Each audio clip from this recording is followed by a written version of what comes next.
Senator Judge Padilla. What is the pleasure of Senator Judge Raffy Tulfo? Walang mic. Kay Senator Padilla.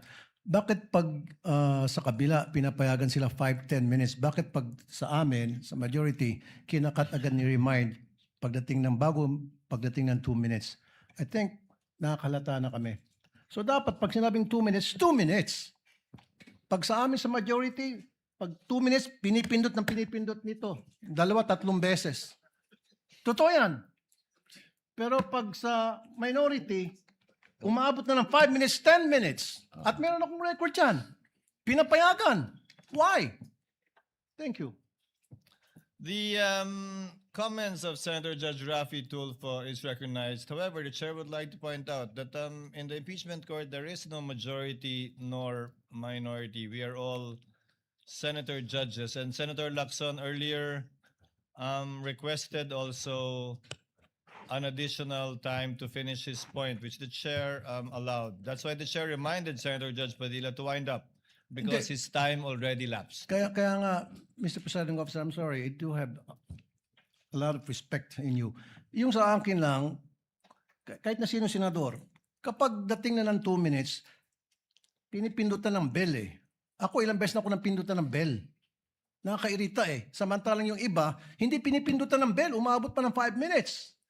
I'm not referring to anybody here now. Yun lang yun eh. Kaya nga kuminsan, binubulungan ko na nandiyan eh. Oy, pindutin mo na yung bell. Para naman makapagsalita yung iba. Yun lang po. Wala na akong tinutukoy dito. Dapat maging fair tayo yung sa nagpipindot ng bell. Pag sinabing 2 minutes, 2 minutes regardless kahit na sinong senador yan. Thank you. The clerk of court is instructed to kindly relate to the bell ringer to kindly be consistent in doing the polite reminder to the senator judges with respect to the time allotted. Senator Officer. Judge Yes. Cayetano Alan. No, I take the comments of Senator Tulfo in order. I respect your opinion, but just to put on record, as you said, Senator Lacson a while ago asked for more time, binigay.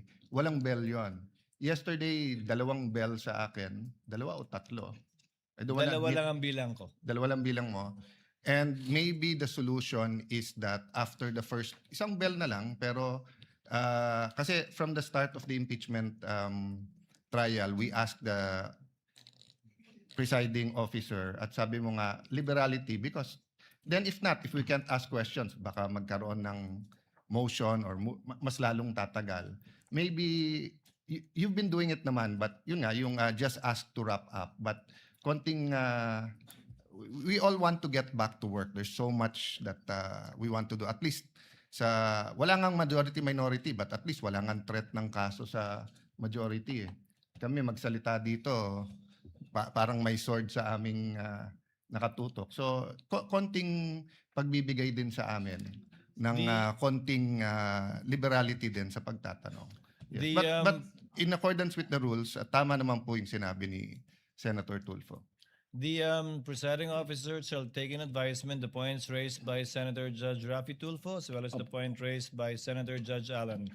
And in that spirit, kindly wind up, Senator Judge Padilla. Ginoong tagapamahalang hukom, nais ko lamang pong sagutin ang ating kaibigan na si Senator Raffy Tulfo. Sandali lang po. Kaibigan, mas mahaba kasi yung sagot ng ating prosecution. Ako po ay nagtatanong lamang ng oo ba o hindi. Opo. Pasensya na po. Opo. Kindly wind up, Senator Judge Padilla, but you're gonna Opo. bail of the Maraming second round if salamat there is po. one. Tatalon na po ako.